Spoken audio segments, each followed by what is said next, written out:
Thank you for agreeing to help us in our user study. We're creating a new AI tool called Motion Editor, which you can use to edit videos by changing how things move. So, a quick preview. Let's say we have a man who roasts and eats some marshmallow, and instead, we want the man to not roast the marshmallow and give it to the dog. So, again, the man roasts and eats the marshmallow as our input video, and we want him to feed the dog the marshmallow instead. This requires two things. It requires the marshmallow to be lifted up out of the fire on this frame so that it never touches the fire, and it also requires that the marshmallow be moved farther to the right so that it's towards the dog and away from the guy's hungry mouth. We also need another thing to move differently. We need the dog's head to move upwards towards the marshmallow. So, how would we tell our AI model to do this? We can think of this as before trajectories and after trajectories. So the before trajectory of the marshmallow looks like this. We have a dot that travels from here, down there, and back up here.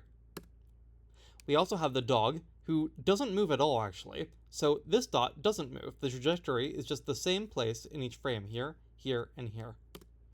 And when we edit the trajectories, we get our after trajectories, or after tracks, so that this dot moves up here, and this one moves to the right, and the dog's head at the last minute moves up. So we're going to separate these out so that the before tracks are on the top and the after tracks are on the bottom. And we're going to clean it up a little bit. Let's get rid of those arrows and get rid of those lines, and now we just have all the dots. This is what our video diffusion model sees. It sees the input frames, and it sees these input trajectory dots, and it sees these output trajectory dots. You see the colors indicate where the dots are supposed to move. Purple corresponds to purple, and yellow corresponds to yellow. Yellow here is always the marshmallow, and purple here is always the dog's head. What we expect to have, if the output is good, is, again, the marshmallow to be held up and not in the fire, and the dog's head to be up. You see the dog's head now follows that purple dot, and this marshmallow follows the yellow dot. This input video gets turned in to this output video by our diffusion model. So let's see a real example where we have two dogs racing. On the left, we have a Bichon Frise, a white fuzzy dog, and on the right, we have the orange dog, which is a corgi. In the original input video, these dogs race, and they tie.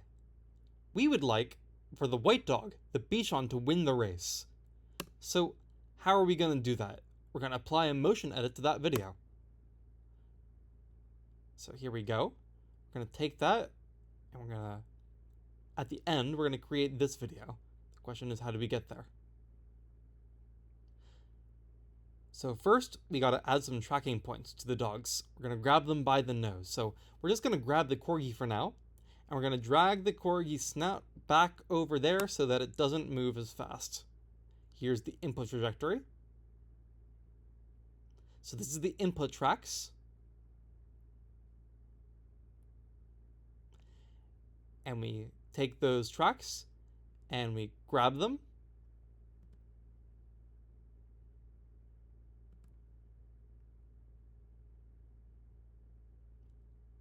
And we're going to make it follow a different trajectory. And after our diffusion model runs, a good result looks like this.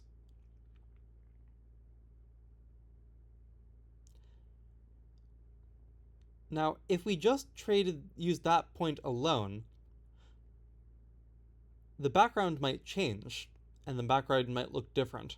So in reality, we actually use more tracking points than just the corgi.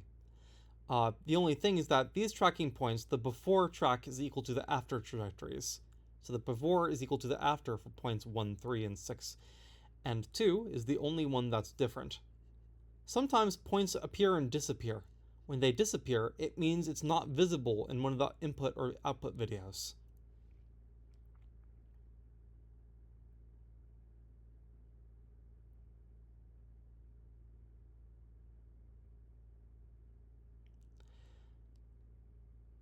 So there's a subtle detail that you might have not picked up on, which is fairly interesting.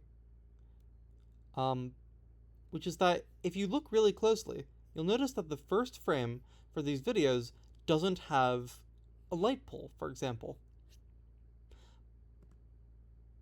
But the output video actually does. Later on in the video, even though it wasn't in the beginning, this video manages to edit the dogs while keeping the background the same. And the background being the same here means that things that weren't seen on the first frame, you'll still see them later, like the shadow on the ground over here and the light pole. So let's watch that again. First frame doesn't have the light pole, but things that are revealed later on the video by 0.7. You see how 0.7 over there, it only appears in a little bit of there. You can't see 0.7 in the end of the video, and you can't see it in the beginning. It only appears in the middle. And the same thing for the output video. And our model is able to look at those points that only appear for a little bit of time and use that to fill in areas of the video that you can't see in the first frame. And this what makes our editor a true motion editor, a true video editor, because it takes the entire video into account when editing the video.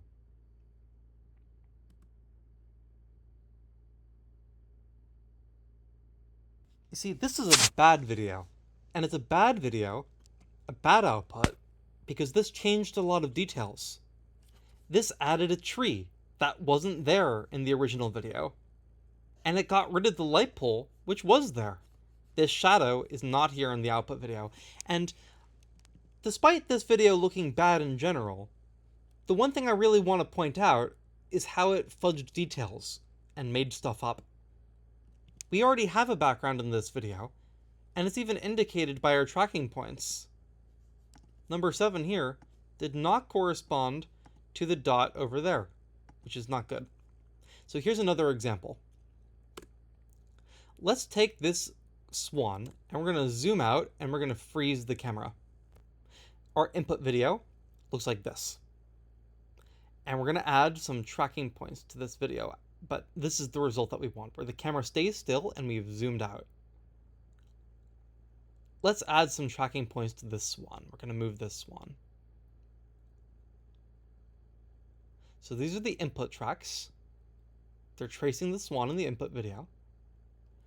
And then we're going to edit the trajectories to make that swan a little bit smaller. And instead of staying still on the video, we're going to move it from left to right. So this is what the output tracks look like. And in our edited video, the swan moves from left to right. Like last time though, we will need more points than just those 3 to make a good edit. So we're going to add more points to make sure that the background looks good as well. So here are the input tracks. And now we're going to edit the trajectories.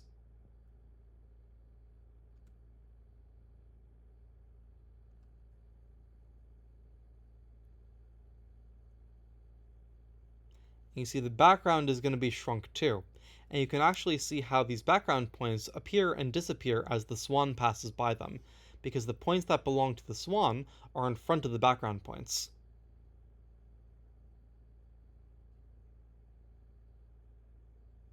And voila, we have an edited video where the swan moves correctly against the background while the camera stays still and zooms out.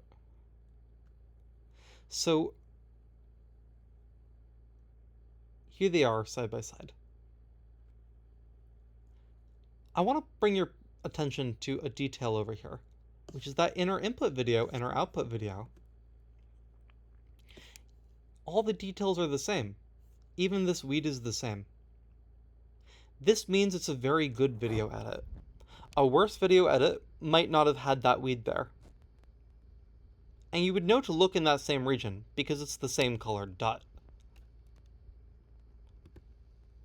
The further different they are, the worse they should be scored. So we're going to give you a user study, and it's going to look like this. you're going to have different videos to choose from. You'll have the input video on the far left and randomly chosen videos on the right. And your job is to determine which one is best.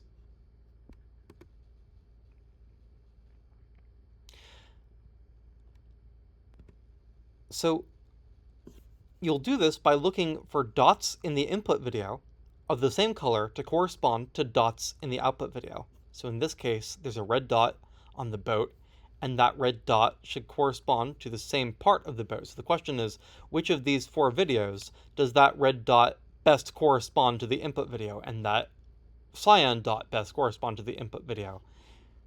Whichever one corresponds best is the one that you should select as the one that best does the motion edits. There's a few different questions there. But also pay attention to points that are in the background. So for example, we see a background over here, and so the question is, can you find that in the input video? And the answer for this frame is you can see a green dot on these videos, but you can't see it in the input video because this green dot might have appeared at a different time in the video. This green dot might have appeared in the first half of the video in the input and the last half in the output. So be careful. Make sure that these dots correspond correctly, regardless of both their place and time.